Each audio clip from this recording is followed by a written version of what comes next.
Hello everyone. इस video में हम सीखेंगे सिंपल प्रेजेंट टेंस। इस वीडियो में मैंने काफ़ी चीज़ें कवर की हैं, जैसे सिंपल प्रेजेंट टेंस क्या है, इसे कहाँ यूज़ करना है, इसके इम्पोर्टेंट रूल्स क्या है, और मैंने काफ़ी सिंपल एग्जांपल्स यूज़ किए हैं ताकि आपको समझने में कोई भी प्रॉब्लम ना हो। और मोस्ट इम्पॉर्टेंटली मैंने लास्ट में वोकैबुलरी और एक्सरसाइज भी दी है। अगर आप एक बिगिनर हैं और इंग्लिश सीखना चाहते हैं तो आपको टेंसेस सीखने ही होंगे। टेंसेस क्या है और कितने हैं, इस पर मैंने एक सेपरेट वीडियो बना रखी है, आप पहले उसको देखना। आई बटन पे वो वीडियो आपको मिल जाएगी और डिस्क्रिप्शन भी चेक कर लेना। तो चलिए सीखते हैं कि सिंपल प्रेजेंट टेंस क्या है और कहाँ इसका प्रयोग किया जाता है। सिंपल प्रेजेंट टेंस यानी सामान्य वर्तमान काल। सिंपल प्रेजेंट टेंस के सेंटेंस बनाने के लिए एक सिंपल सा स्ट्रक्चर है, subject plus V1 plus object. इसी स्ट्रक्चर की मदद से हम कोई भी सेंटेंस आसानी से बना पाएंगे। तो ये स्ट्रक्चर आपको ध्यान में रखना है। अब स्ट्रक्चर को समझ लेते हैं। सब्जेक्ट यानी जो कुछ काम कर रहा है, वर्ब यानी मुख्य क्रिया जैसे पढ़ना, लिखना, सीखना। सिंपल प्रेजेंट टेंस में हमें वर्ब की फर्स्ट फॉर्म को यूज करना है, और ऑब्जेक्ट कुछ भी हो सकता है। आने वाले एग्जाम्पल्स में यह आपको समझ में आ जाएगा। आपने मेरी वर्ब टॉपिक पर अगर वीडियो नहीं देखी है तो आप पहले उसे देख लेना, आई बटन पे मैं उसकी लिंक दे दूंगा। अब आपके मन में सवाल होगा कि इसकी पहचान कैसे करनी है। एक सिंपल सा तरीका बताता हूँ। मुख्य क्रिया के साथ ता, ती, ते, हैं, हूँ ऐसे शब्द होंगे तो वो सेंटेंस सिंपल प्रेजेंट टेंस का होगा। जैसे वो काम करते हैं, मैं किताबें पढ़ता हूँ, वो हर महीने मुझे पत्र लिखता है, हम क्रिकेट खेलते हैं, ड्रैगन आकाश में उड़ता है। आपने नोटिस किया होगा कि इन सभी सेंटेंस के अंत में ता है, ती है, ता हूँ ऐसे शब्द आए हैं, और यही सिंपल प्रेजेंट टेंस की पहचान है। तो चलिए, हमने अभी जो सेंटेंसेस देखे उन्हें हम इंग्लिश में करते हैं स्ट्रक्चर की मदद से। और क्या है हमारा स्ट्रक्चर? आपने सही कहा, subject plus V1 plus object. वो काम करते हैं, दे वर्क। मैं किताबें पढ़ता हूँ, आई रीड बुक्स। वो हर महीने मुझे पत्र लिखता है, he writes me a letter every month. हम क्रिकेट खेलते हैं, वी प्ले क्रिकेट। ड्रैगन आकाश में उड़ता है, dragon flies in the sky. तो ये थे कुछ एग्जाम्पल्स जिनसे आपको समझ में आ गया होगा कि सेंटेंसेस कैसे बनाने हैं। अब सीखते हैं सबसे महत्वपूर्ण बात कि इसका यूसेज यानी प्रयोग कहाँ और कैसे किया जाता है। नंबर 1, डेली रूटीन या डेली एक्शंस। हम सुबह से लेकर रात में सोने तक क्या क्या काम करते हैं वो हमारा डेली रूटीन है। जैसे सुबह उठना, ब्रश करना, चाय या कॉफ़ी पीना, अभ्यास करना, पढ़ना, और भी कई सारी चीज़ें जो हम डेली करते हैं। कुछ एग्जाम्पल्स की मदद से समझते हैं। वो किताबें पढ़ता है, ही रीड्स बुक्स। वो खाना बनाती है, शी कुक्स। आप अंग्रेजी सीखते हैं, you learn English. Number 2, habitual actions. हमारी जितनी भी आदतें होती हैं, चाहे हम उन्हें डेली करें, हर हफ्ते करें, महीने में करें या साल में एक बार करें, वो हमारी हैबिचुअल एक्शंस होती है। जैसे वो हर हफ्ते डांस क्लास को जाता है, he goes to dance class every week. वो अंग्रेजी पढ़ाता है, he teaches English. Number 3, repeated actions, यानी कि ऐसा काम जो हम बार बार करते हैं। जैसे वो हर सुबह स्कूल जाता है, he goes to school every morning. वो ऑफिस में काम करता है, he works in the office.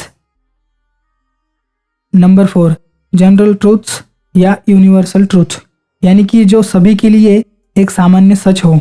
जैसे सूर्य पूर्व दिशा में निकलता है, the sun rises in the east.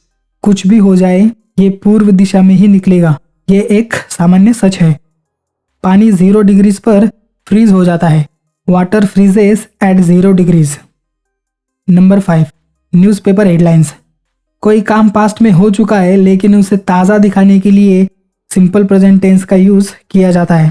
For example, कल एक क्रिकेट मैच था और उसमें विराट कोहली ने सेंचुरी बना दी है, तो न्यूज़पेपर हेडलाइंस में आएगा, Virat Kohli hits century, a man gets 3 year jail.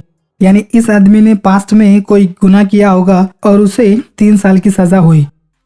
Number 6, future actions, जो कि प्री डिसाइडेड होती हैं, यानी कि ऐसा काम या इवेंट जिसे हमने पहले से ही डिसाइड किया हुआ है और वो फ्यूचर में होगा।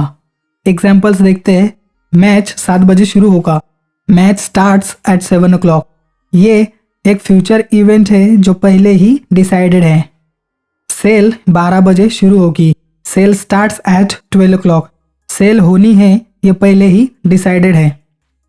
तो हमने 6 यूसेज सीखे। आई होप ये आपको समझ में आ गए होंगे। ये काफ़ी इंपॉर्टेंट यूसेजेस है सिंपल प्रेजेंट टेंस के, तो आपको इन्हें अपनी नोटबुक में लिख लेना है। अब आपने नोटिस किया होगा कि हमने अभी तक जितने भी एग्जाम्पल्स देखे उनमें वर्ब के साथ एस और ईएस ऐड किया हुआ है। तो इसे क्यों और कैसे ऐड करना है ये सीख लेते हैं। इसे सफिक्स कहा जाता है और सिंपल प्रेजेंट टेंस में हमें इसे सिर्फ और सिर्फ सिंगुलर सब्जेक्ट के साथ ही ऐड करना है, जैसे ही, शी, इट और एनी सिंगुलर नेम जैसे आकाश, रमन, रोहन। अब इसे क्यों ऐड किया जाता है ये समझते हैं। कोई भी बेस वर्ब प्लूरल फॉर्म में यानी बहुवचन में होती है और हम इसे सिंगुलर सब्जेक्ट के साथ यूज करते हैं, तो हमें एस या ईएस ऐड करके सिंगुलर करना होता है, इसीलिए सफिक्स ऐड किया जाता है। तो चलिए सीखते हैं कि सफिक्स ऐड करने के क्या रूल्स है। Rule number 1, add S to a verb if the subject is singular, यानी ही, शी, इट और एनी नेम। यानी अगर हम सिंगुलर सब्जेक्ट के साथ कोई भी वर्ब यूज कर रहे हैं तो उसके साथ एस जोड़ देना है। जैसे वो ऑफिस को आता है, ही कम्स टू ऑफिस। वो नाचता है, he dances. Rule number 2, add E S if a verb ends in O X Z S S H और सी एच। अगर कोई verb O X Z S S H और सी एच से खत्म हो रहा है तो हमें सिंपली ईएस ऐड कर देना है। जैसे he goes, he fixes bikes, a bee buzzes, he passes, she washes the clothes, dog catches the ball. जो 6 लेटर्स हमने देखे O X Z S S H और सी एच, इन सभी के एग्जाम्पल्स मैंने आपको दिए हैं। Rule number 3, if a verb ends in Y replace it with I E S. अगर कोई वर्ब वाई से खत्म हो रहा है तो हमें वाई को हटाकर उसकी जगह आई ई एस जोड़ देना है। जैसे he tries to go, dragon flies, Rohan studies. लेकिन वाई के जस्ट पहले कोई वॉवेल साउंड यानी ए ई आई ओ यू आता है तो हमें सिर्फ एस जोड़ देना है। आप जानते ही होंगे कि इंग्लिश में 5 तरह के वॉवेल्स होते हैं। इनमें से कोई भी वॉवेल वाई से पहले आता है तो हमें आई ई एस न जोड़कर हमें सिर्फ एस जोड़ना है। जैसे she prays to God, he pays them, Virat plays good cricket, donkey brays, he stays at the hotel. So ये थे बहुत ही इंपॉर्टेंट रूल्स सफिक्स ऐड करने के, इन्हें भी आपको लिख लेना है। आपको स्टूडेंट्स इट के सेंटेंसेस बनाने में कंफ्यूज होते हैं, तो चलिए कंफ्यूजन दूर करते हैं। जैसे कि आप जानते होंगे कि इट जो प्रोनाउन है उसे नॉन लिविंग थिंग्स के साथ यूज किया जाता है। नॉन लिविंग थिंग्स यानी जिसमें जान नहीं होती, किसी भी तरह का ऑब्जेक्ट और एनिमल्स भी इसमें आते हैं। जैसे dog chases a man, dog एक आदमी का पीछा करता है। अब इस सेंटेंस को हम इस तरह से भी बोल सकते हैं, इट चेसेस अ मैन। हम डॉग को ही इट बोल रहे हैं। चलिए और एग्जांपल्स लेते हैं। Sparrow flies, it flies, lion roars, it roars, laptop works great, it works great, food smells great, it smells great. तो चलिए आपने इट के सेंटेंसेस बनाना भी सीख लिया। हमने इस वीडियो में जो कुछ भी सीखा है उस पर मैं आपको एक छोटी सी एक्सरसाइज देता हूँ ताकि आपकी अच्छे से प्रैक्टिस हो जाए। ये एक्सरसाइज करने के लिए आपको वर्ब्स की ज़रूरत होगी और मैं आपको 15 वर्ब्स दे रहा हूँ जिनकी मदद से आप ये एक्सरसाइज आसानी से पूरी कर पाएंगे। इन वर्ब्स को आपको लिख लेना है।